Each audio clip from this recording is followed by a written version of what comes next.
नमस्कार प्रेक्षकांनो, लग्नानंतर होईलच प्रेम या मालिकेच्या आजच्या भागामध्ये इथे आता शारदा जीवासाठी जेवणाचं ताट घेऊन आलेली असते. ती म्हणते, जीवा, मी तुमच्यासाठी जेवण घेऊन आली आहे. तेव्हा इथे जीवा म्हणतो, तुम्ही माझ्यासाठी जेवणाचं ताट घेऊन आलात? तेव्हा शारदा म्हणते, मग तुम्हाला भूक लागली नाही आहे का? घ्या बरं, जेवून घ्या. तेव्हा इथे गुड्डूला खूप छान वाटतं. गुड्डू म्हणतो, जीवा दादा, तुम्हाला भूक लागली होती ना, तुम्ही पोटभर जेवून घ्या. मोठे साहेब इथे येतील ना, मी त्यांच्यावरती जाऊन लक्ष ठेवतो. तुम्ही जेवून घ्या. आणि गुड्डू आता तिथून निघून जातो. प्रेक्षकांनो, खरं तर गुड्डूने सुद्धा जेवायला हवं होतं, कारण त्याने सुद्धा मगाशी भेल खाल्ली होती. तो सुद्धा जेवला नव्हता. त्यानंतर प्रेक्षकांनो, गुड्डू गेल्यानंतर इथे आता शारदा म्हणत असते, घ्या ना, जेवून घ्या. तेव्हा इथे जीवा म्हणतो, बरं झालं तुम्ही जेवणाचं ताट घेऊन आलात. तशीही मला खूप भूक लागली होती. आणि तो आता गरमागरम प्लेटमध्ये हात टाकतो. तेव्हा त्याच्या हाताला चटका लागतो. शारदा म्हणत असते, नंदिनी बरोबर बोलली होती. जीवा म्हणतो, काय म्हणाली होती नंदिनी? तेव्हा शारदा म्हणते, हेच की गरम जेवण आहे, त्यांना लगेच ताटामध्ये हात घालायची सवय आहे. त्यांना सांग भात गरम आहे म्हणून, तर तुम्हाला चटका लागलाच ना. अहो, नंदिनीला काळजी आहे तुमची. तेव्हा जीवा म्हणतो, नंदिनी खरंच असं म्हणाली? शारदा म्हणते, हो. तेव्हा इथे शारदा म्हणते, अजूनही बघा, तुम्ही वरती बघा, ती नक्कीच आता गॅलरीमध्ये येऊन तुम्हाला बघत असेल. तेव्हा प्रेक्षकांनो, इथे आता जीवा जेव्हा गॅलरीमध्ये बघतो तर नंदिनी तिथे आलेली असते त्याला बघायला. पण जीवाचं लक्ष गेल्यानंतर नंदिनी लगेच आतमध्ये निघून जाते. तेव्हा जीवा म्हणतो की तुमच्या मुलीला माझी काळजी तर आहे, पण सांगणार काही नाही. तेव्हा इथे शारदा म्हणते, घ्या ना, जेवून घ्या. तेव्हा जीवा म्हणतो, नाही, नको, मला नको. इथे आता जीवाला आईची आठवण आलेली असते. तेव्हा त्याला आठवतं, त्याने आपल्या आईला सांगितलेलं असतं, तू मला वरण भात देशील का? मला वरण भात खायचा आहे. आणि तेव्हा प्रेक्षकांनो, इथे आता शारदा म्हणत असते, जीवा, या बरं इथे बसा, मी तुम्हाला भरवते. तेव्हा जीवा म्हणतो, काय, तुम्ही मला भरवणार? तेव्हा शारदा म्हणते, हो, मी तुम्हाला सांगितलं ना, तुम्ही मला माझ्या मुलासारखे आहात म्हणून, मग मी तुम्हाला भरवूच शकते, हो की नाही? आणि तसंही इथे तुमची काळजी घ्यायला तुमची आईसुद्धा नाही आहे. मग आता मी सुद्धा तुमची आईच आहे ना, मग मी तुमची काळजी घ्यायला नको? तेव्हा इथे आता जीवाला इथे शारदा स्वतःच्या हाताने भरवते, अगदी स्वतःच्या मुलाला भरवल्यासारखं. आणि जीवासुद्धा ते प्रेमाने खात असतो. नंदिनी जेव्हा हे सगळं बघते तेव्हा नंदिनीचे डोळे भरून येतात, कारण तिलासुद्धा हेच हवं असतं की तिच्या नवऱ्याचे सगळ्यांनी फक्त लाड करायला हवेत आणि त्याला समजून घ्यायला हवं आहे. पण आता स्वतः थोडी रागवली आहे म्हणून त्याचं काही ऐकून घ्यायला तयार नाही आहे, हे मात्र तेवढंच खरं. त्यानंतर प्रेक्षकांनो, जीवा आता वरण भात खात असतो. तो म्हणतो की वरण भात खूपच जास्त छान झाला आहे. तेव्हा शारदा म्हणते, नंदिनीने बनवलाय. तेव्हा इथे जीवा म्हणतो, हो, मला माहिती आहे. तेव्हा इथे जीवाला वरण भात आवडलाय हे ऐकल्यानंतर नंदिनीला खूप छान वाटतं. तर प्रेक्षकांनो, इथे पार्थ आता झोपलेला असतो. पार्थ इथे झोपल्यानंतर त्याला अवघडल्यासारखं वाटत असतं.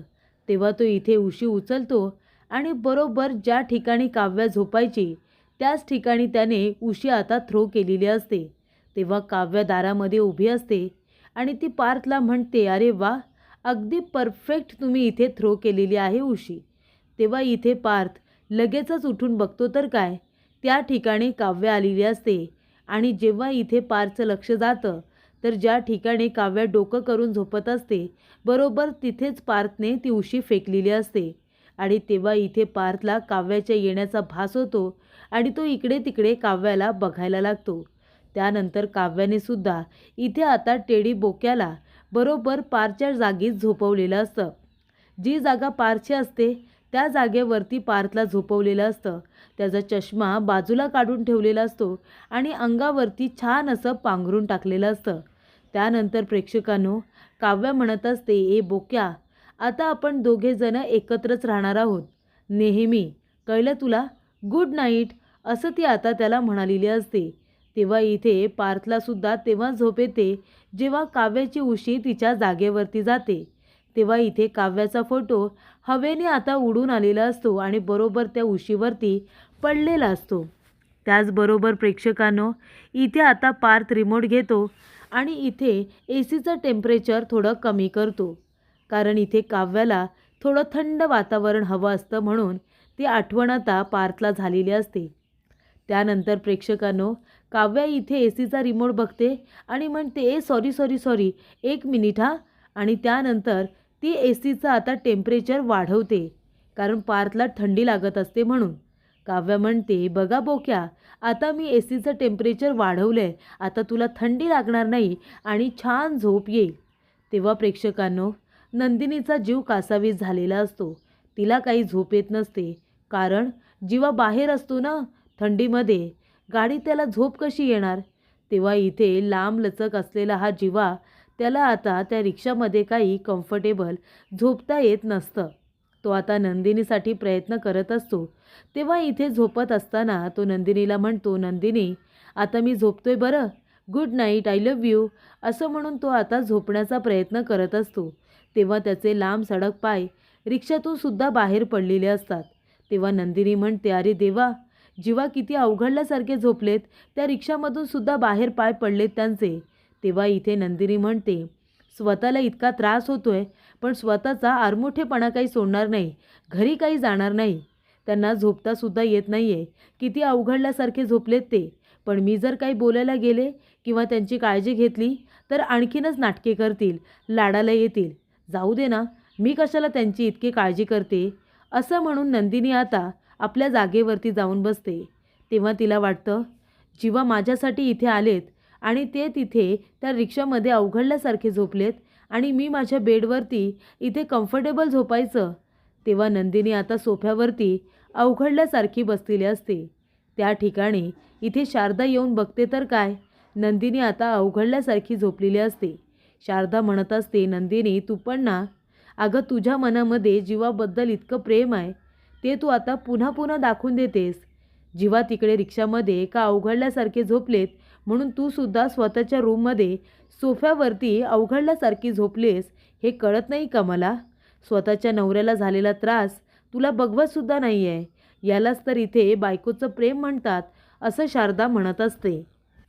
तर प्रेक्षकांनो, इथे आता वसुंधरा हातातला मोबाईल खाली ठेवायला तयार नसते. रम्या येते आणि म्हणत असते, अगं आई, बास झालं, अजून किती तुझे फेक अकाउंट्स तयार करशील आणि इथे जीवाच्या व्लॉगवरती कमेंट करत बसशील. तेव्हा इथे वसू म्हणत असते, अगं असू दे, आता शेवटचं अकाउंट तयार केले आणि शेवटची कमेंट करते. बघ मी कमेंट काय केले. जीवा, अरे तू कितीही व्लॉग कर, कितीही नंदिनीला कन्व्हिन्स करण्याचा प्रयत्न कर, ती काही कन्व्हिन्स होणार नाही आहे. कारण 16 डिसेंबरला जी काही तुम्ही घाण केली आहे ना, ती कधीही न विसरण्यासारखी आहे. तेव्हा हॅशटॅग नंदिनी परत येऊ नकोस, परत जा ना, असं तिने आता टाकलेलं असतं, नंदिनी जा ना. तेव्हा प्रेक्षकांनो, हे सगळं आता वसुंधरा आणि रम्या दोघीजणी आता वाईट वाईट कमेंट करत असतात. घरातल्याच व्यक्ती त्यांच्या विरोधात जात असतात. तेव्हा इथे पार्थ झोपलेला असतो. तेव्हा त्याला आठवतं, काव्य म्हणालेली असते की तुम्ही पार्थ माझ्यासाठी खूप काही केलं, म्हणजे मला नेहमी समजून घेण्याचा प्रयत्न केला, माझ्या आवडीनिवडी जपल्यात, माझा राग जपलात, माझा मूड जपलात आणि इथे मी तुमच्या नावाचं, काव्यार्थ नावाचं मंगळसूत्र माझ्या गळ्यात घातले. काव्यार्थ म्हणजे काव्य आणि पार्थ नेहमी एकत्र. तेव्हा प्रेक्षकांनो, इथे आता जीवा नंदिनीला म्हणालेला असतो की तू माझ्या आयुष्यामध्ये आलीस आणि माझ्या आयुष्याचं तर सोनंच झालं. बाबा, नंदिनीमुळे मी पुन्हा कविता करायला लागलो, नंदिनीमुळे मी काम करायला लागलो. तेव्हा प्रेक्षकांनो, काव्य आणि जीवा जे काही आपापल्या पार्टनरबद्दल बोललेले असतात, हे सगळं पार्थला आठवतं आणि त्यानंतर ते फोटो त्याच्या नजरेसमोर येतात, काव्य आणि जीवाचे पर्सनल फोटो. तेव्हा मात्र इथे पार्थ झोपेतून ताडकन जागा झालेला असतो, त्याची झोपच उडालेली असते. तेव्हा प्रेक्षकांनो, वसू आणि इथे रम्या दोघीजणी आता बुद्धिबळ खेळत बसलेले असतात. तेव्हा वसू म्हणत असते, रम्या, अगं खेळ गं बाई पटापट, मला झोप आली आहे गं. तुम्ही आत्ताची मुलं वेळेवरती, ज्या वेळेवरती झोपायचं असतं तेव्हा झोपत का नाही गं तुम्ही, तेव्हा जागरण करता आणि मग उशिरापर्यंत झोपता. तेव्हा रम्या म्हणत असते, आई, अगं मला नाही येत ग झोप, म्हणून तर इथे गेम खेळत बसली आहे ना. तेव्हा इथे रम्या म्हणते, आणि खरंच सांगू का आई, आधी मला बरोबर झोप येत होती, पण जेव्हापासून ही काव्य आली आहे ना, तेव्हापासून माझी झोप उडाली आहे अगदी. तेव्हा इथे पार्थ आता म्हणत असतो की हे काय आलं माझ्या नजरेसमोर. तेव्हा पार्थ आपला मोबाईल घेतो आणि जीवाचा ब्लॉग बघत असतो. त्याच्यामध्ये जीवाला कमेंट काय आल्या त्या वाचत असतो. तेव्हा काही नेगेटिव्ह कमेंट आलेल्या असतात. त्यांना रागाच्या भरात पार्थ लगेचच रिप्लाय करायला जात असतो. तेव्हा पार्थ म्हणत असतो की जीवा, अरे काय हे, सगळेजण वाईट कमेंट करतायत, त्यांना सडेतोड उत्तर द्यायलाच पाहिजे. तेव्हा पार्थ म्हणतो, आता काय करू मी, कितीतरी लोकांना इथे काही ना काहीतरी बोलायचंच असतं. आता प्रत्येक लोकांना आपण रिप्लाय तर नाही करू शकत ना. या आता अंधारा रात्री कुणाच्या मेंदूवरती काय येईल आणि कोण काय कमेंट करेल आपण नाही सांगू शकत. किती लोकांना तोंड द्यायचं किंवा किती लोकांना रिप्लाय करायचं, त्यापेक्षा कुणालाही इथे उत्तर न दिलेलंच बरं, असं आता पार्थला वाटत असतं. पार्थ म्हणत असतो, पण कोण माणसं आहे ती जी एवढी निगेटिव्ह आणि घाण कमेंट टाकतायत नंदिनी जीवाबद्दल. तेव्हा प्रेक्षकांनो, इथे आता वसू म्हणत असते, अगं रम्या, कशाला तू काळजी करतेस, तुला काय वाटतंय की आपण जे काही केलं आहे ते कुणाला कळेल का? अजिबात कळणार नाही आहे. आणि हे बघ, ती काव्या जरी इथे परत आली असली ना, तरीसुद्धा मानिनी, त्याचबरोबर विक्रम आणि ती पिहू आणि ती आगाऊ सविता, या 4-5 जणांनी कितीही प्रयत्न केले ना पार्थला समजवण्याचे, तरीसुद्धा पार्थ काही कुणाचं ऐकणार नाही आहे. पार्थ आता काव्याला काही माफ करणार नाही. जोपर्यंत पार्थ काव्याच्या समोर विरघळत नाही ना, तोपर्यंत तुला घाबरायची काहीच गरज नाही आहे. तेव्हा प्रेक्षकांनो, इथे आता रम्या म्हणत असते, हो आई, बरोबर बोलीस तू. ते फोटोज आहेत ना, जे 16 डिसेंबरने पार्थने बघितलेत, ते फोटो काही त्याच्या नजरेसमोरनं जाणार नाही, हे मात्र तेवढंच खरं आहे. तेव्हा इथे पार्थ म्हणत असतो, अगदी बरोबर बोललीस तू. मी पण तोच विचार करत होतो की 16 डिसेंबरला अचानकपणे ते फोटो कुठून आले. आता घरातली व्यक्ती जर ते करत असेल तर त्या व्यक्ती तुम्हीच असाल, हे मला तेव्हा कळायला हवं होतं ना. पण तेव्हा मी त्या गोष्टीचा विचार केला नाही. आधी इथे फॅमिली फोटो सुरू होते, त्यानंतर अचानकपणे ते फोटो आले, मग त्याच्यामागे तुम्हीच असाल, हे तेव्हाच मला कळायला हवं होतं. बरोबर की नाही ड्रीमी गर्ल.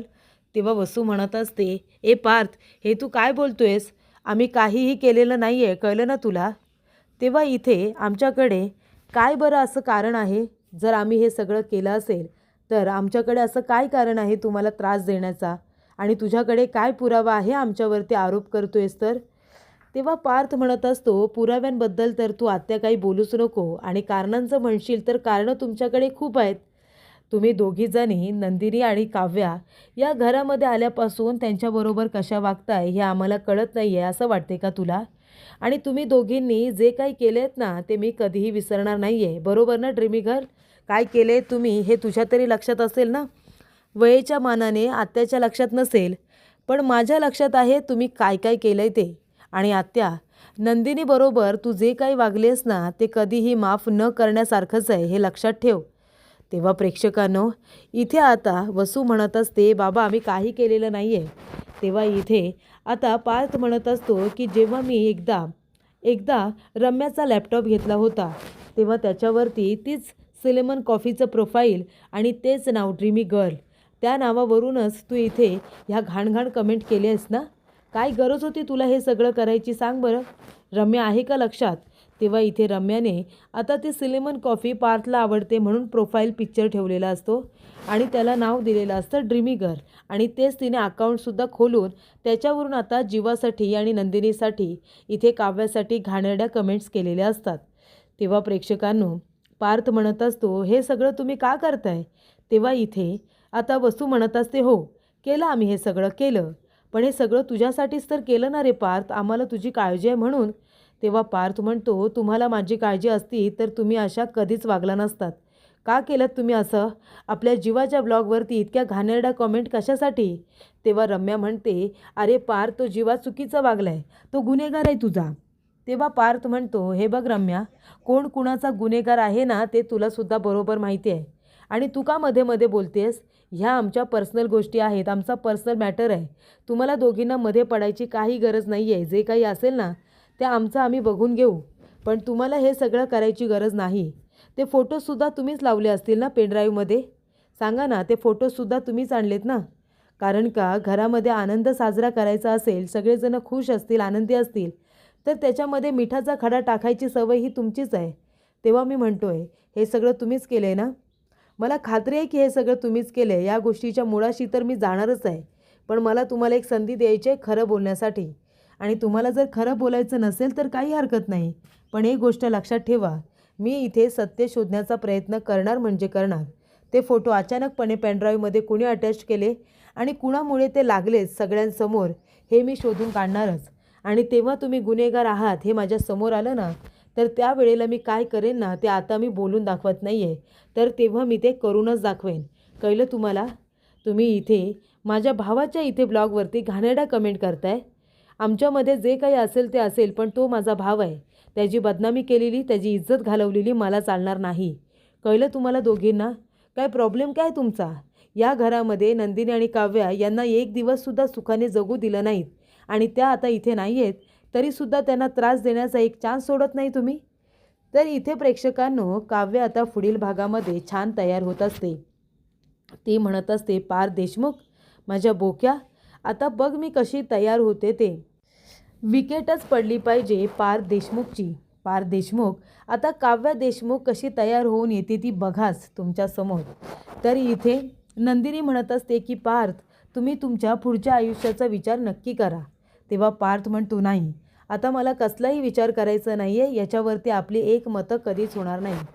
तेव्हा जीवा म्हणत असतो की ए चकाचक बाई, अगं किती रागवशील आता, आता तरी माफ कर, राग सोड. तेव्हा इथे जीवा म्हणतो, नंदिनी खरं खरं सांग, तुझा जर माझ्यावरती इतकाच राग असता तर मग काल तू माझ्यासाठी वरणभात का पाठवलंस? सांग ना, सांग, तुला माझा इतका राग आलाय ना, मग काल इतकं काळजीने माझ्यासाठी गरमागरम वरणभात का पाठवलं होतंस? याचं उत्तर दे. तेव्हा नंदिनी त्याच्या तोंडाकडे बघतच राहते.